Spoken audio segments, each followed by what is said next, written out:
존경하는 러시아 국민 여러분, 바차슬라프 빅토르비치 블로딘 하원 의장님과 의원 여러분, 모스크바로 오는 비행기 안에서 나는 강활한 대지가 인간에게 주는 경외심을 생각했습니다. 그로 인해 자연과 인간을 더 깊이 이해하게 된 러시아의 마음을 떠올렸습니다. 유라시아 대륙의 크기만큼 긴 호흡으로 러시아는 세계사에 굵직한 흔적을 남겼습니다. 조국전쟁과 대조국전쟁으로 세계사의 흐름을 바꾸고 인류의 정신사와 과학기술을 동시에 이끌어왔습니다. 이곳 하원 두마도 러시아 국민의 힘으로 탄생했습니다. 지금은 러시아 민의를 대표하며 러시아 국민의 단합된 힘을 보여주고 있습니다. 대한민국 대통령 최초로 두마에서 연설할 기회를 마련해 주신 볼로딘 의장님과 올가 예피파노바 부의장님, 레오니드 슬루츠키 외교위원장님을 비롯한 의원님들께 깊이 감사드립니다. 나에게는 아주 큰 영광입니다. 동시에 양국의 새로운 발전을 기대하는 러시아 정부와 의회, 국민들의 기대를 느낍니다. 러시아 국민 여러분,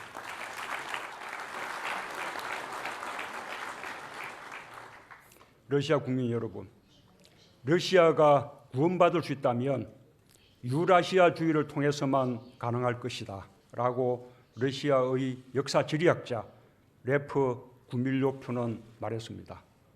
유라시아의 광활한 대륙은 크고 작은 문명이 교류와 상호작용을 통해 미래로 나아가면서 희망을 키우는 공간입니다.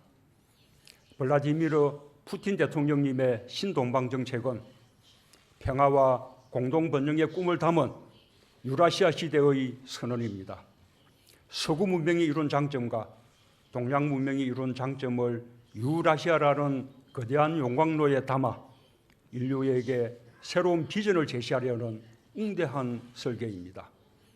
한국 국민들 또한 한반도의 항구적 평화를 넘어 동북아 전체의 평화와 공동번영을 바라고 있습니다.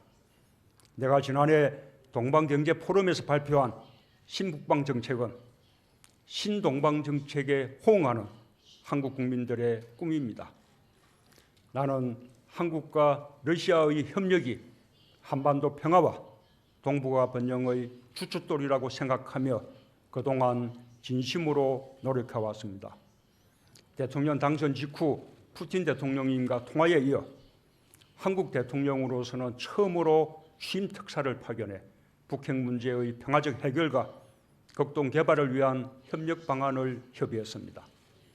또한 러시아의 극동 개발부에 맞춰 러시아와의 경제 협력을 전담하는 북방경제협력위원회를 대통령 직속기구로 설치했습니다.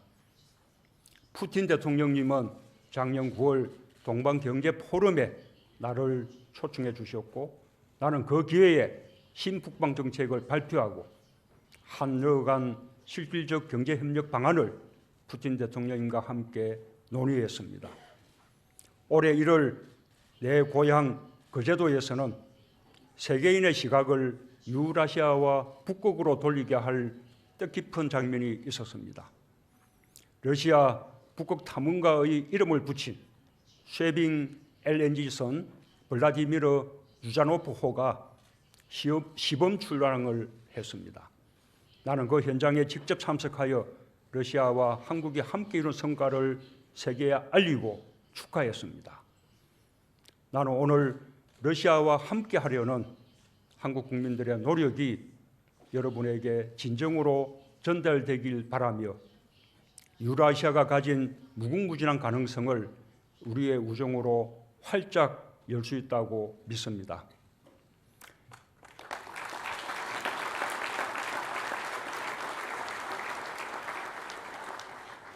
러시아 국민 여러분, 한국인들의 서재에는 도스토옙스키, 톨스토이, 투르게네프의 소설과 푸시킨의 시집이 꽂혀 있습니다. 나도 젊은 시절 낯선 러시아의 지명가 등장인물을 더듬으며 인간과 자연, 역사와 삶의 의미를 스스로 묻곤 했습니다. 20세기 초 한국에 소개된 러시아 근대문학은 한국의 현대문학 발전에 큰 영향을 주었습니다. 한국에서 러시아 문학은 휴머니즘 교과서였습니다. 인간의 존엄성과 영성에 대한 탁월한 묘사를 통해 물질 문명을 살아가는 우리에게 정신적 가치의 중요성을 남겨주었습니다. 지구 바깥으로 나간 인류 최초의 우주인 유리 가가린도 과학기술 이상의 깨달음을 우리에게 주었습니다. 지구가 우리에게 얼마나 소중하고 절대적인 존재인지 알려주었습니다. 러시아의 저력은 이와 같이 인간에 대한 깊은 이해에 있다고 생각합니다. 그것이 어떠한 도전과 어려움에도 굴하지 않는 러시아 국민의 힘이 되었습니다.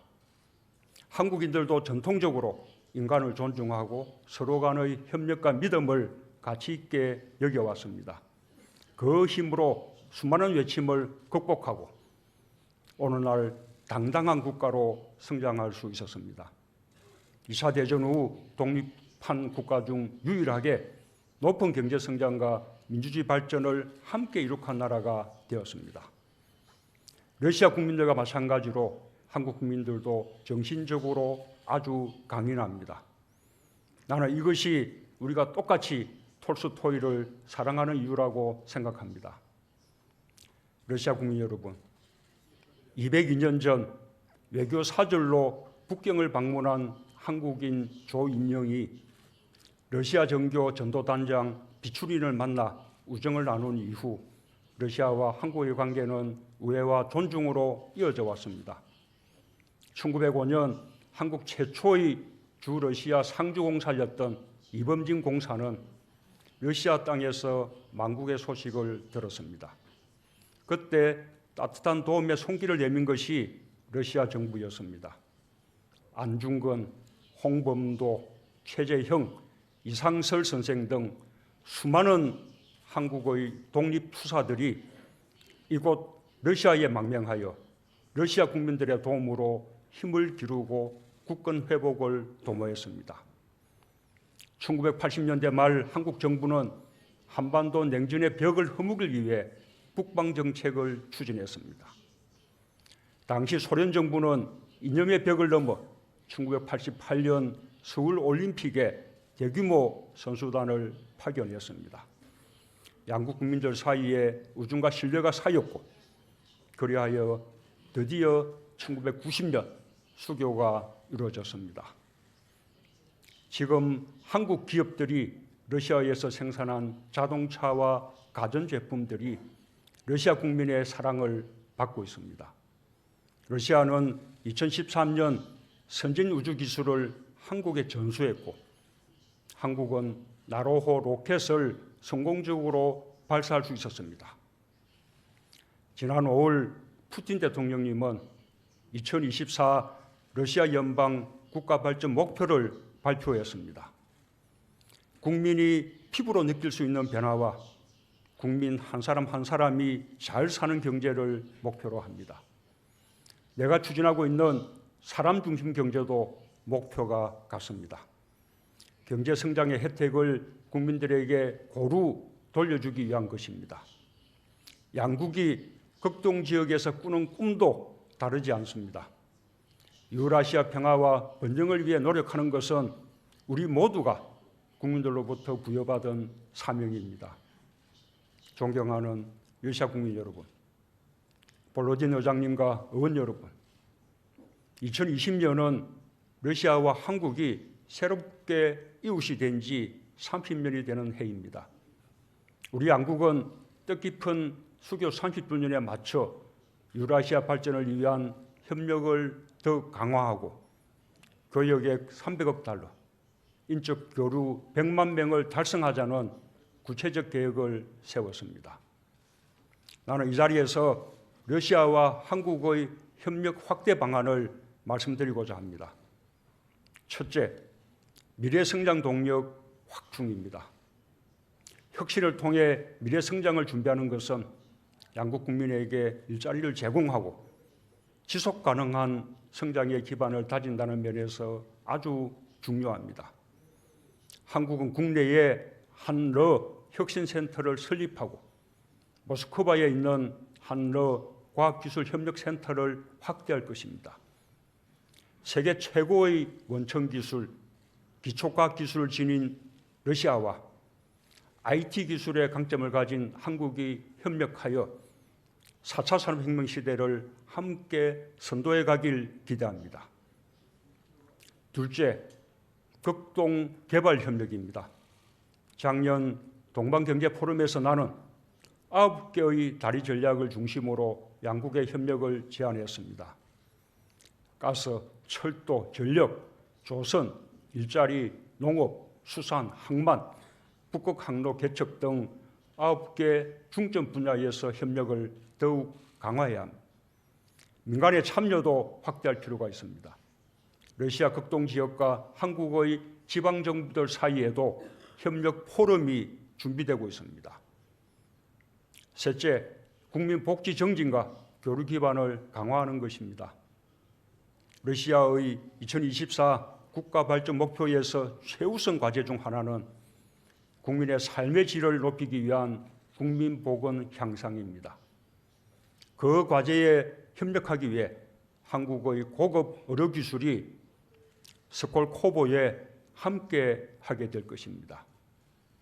러시아와 한국 기업의 협력으로 설립되는 최첨단 한국형 종합병원은 암, 신장, 뇌신경에 특화된 의료 서비스를 제공하고 재활을 도울 것입니다. 나는 양국의 긴밀한 협력으로 양국의 국민들이 더 행복해지길 바랍니다. 양국 관계의 소중함을 국민들이 일상 속에서 피부로 느끼게 되길 바랍니다.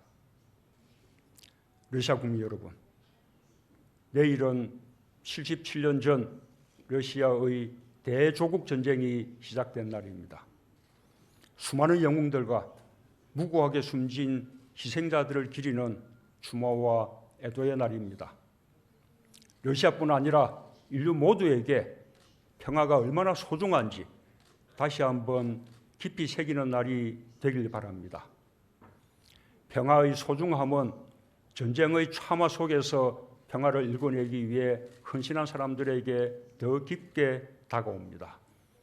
러시아와 마찬가지로 한국 또한 참혹한 전쟁을 겪었습니다.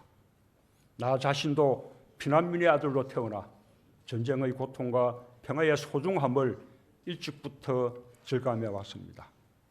지금 한반도에는 역사적인 대전환이 일어나고 있습니다.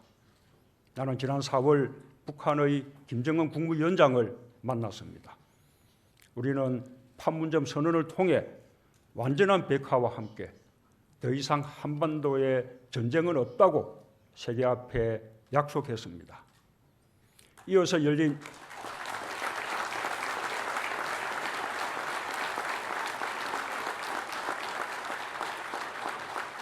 이어서 열린 북미 정상회담에서도 한반도의 완전한 비핵화와 북미 간 적대관계 종식을 선언했습니다. 북한은 핵실험장과 미사일 실험장 폐기 등 완전한 비핵화를 위한 실질적 조치들을 진행하고 있고, 한국과 미국은 대규모 한미연합훈련 유예 등 대북 군사적 압박을 해소하는 조치로 호응을 하고 있습니다.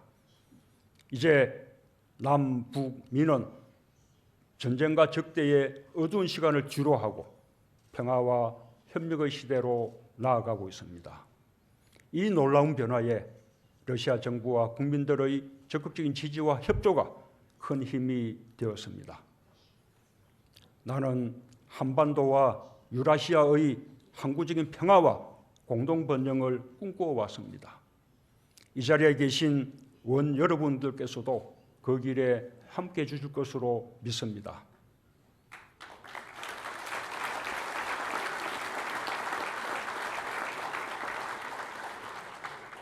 한반도의 평화체제가 구축되면 남북 경제협력이 본격화될 것이며 러시아와의 삼각협력으로 확대될 것입니다. 러시아와 남과 북 삼각 경제협력은 철도와 가스관, 전력망 굿 분야에서 이미 공동연구 등의 기초적 논의가 진행되어 왔습니다. 삼국 간의 철도, 에너지, 전력 협력이 이루어지면 동북아 경제 공동체의 튼튼한 토대가 될 수 있을 것입니다. 또한 남북 간의 공고한 평화 체제는 동북아 다자 평화 안보 협력 체제로 발전할 수 있을 것입니다. 존경하는 러시아 국민 여러분, 의원 여러분, 이곳 모스크바 야로슬라브키 역에서 연해주 항구 도시 블라디보스토크까지 달리는 시베리아 횡단 열차는 단순한 하나의 철도가 아닙니다. 러시아 노동자들의 황금 손에 의해 건설된 생명의 길이며 세계 인식의 지평을 넓힌 문명의 길이고 평화의 길입니다. 이 길은 단순히 상품과 자원만 오가는 것이 아니라 유라시아의 한복판에서 동양과 서양이 만나는 길입니다. 그야말로 유라시아 시대를 여는 관문입니다. 어느덧 100년을 달려온 시베리아 횡단 열차는 이제 육상교통의 중심을 넘어 유라시아 공동체 건설의 상징이자 토대가 되고 있습니다. 이제 한국은 한반도의 항구적 평화를 통해 시베리아 횡단철도가 내가 자란 한반도 남쪽 끝 부산까지 다다르기를 기대하고 있습니다. 한국과 북한이 유라시아의 새로운 가능성에 동참하고 유라시아의 공동 번영을 이뤄내는데 함께하게 되길 바랍니다.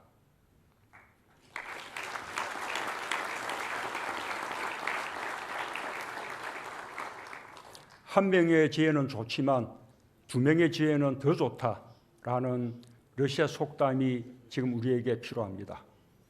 러시아의 지혜와 한국의 지혜, 여기에 북한의 지혜까지 함께 한다면 유라시아 시대의 꿈은 대륙의 크기만큼 크게 펼쳐질 것입니다. 끝으로 세계인의 축제인 월드컵이 성공적으로 열리고 있는 것을 진심으로 축하합니다. 올해 2월 평창 동계올림픽에서 멋진 경기를 보여준 러시아 선수들에게 나와 우리 국민들은 큰 박수를 보냈습니다.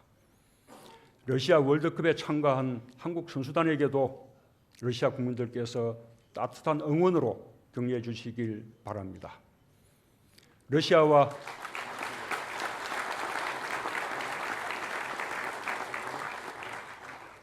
러시아와 한국의 국민들은 양국의 새로운 미래를 확신하고 있습니다. 서로에 대한 존중과 신뢰를 더 깊게 쌓아가면 그 어떤 난관과 도전도 함께 헤쳐나갈 수 있을 것입니다. 자연과 인간이 공존하는 유라시아에 인류의 새로운 희망이 있습니다. 전쟁의 시대를 넘어 평화와 번영의 시대를 향해 러시아와 한국이 함께 걸어갈 것입니다. 발쇼의 스파시바. 감사합니다.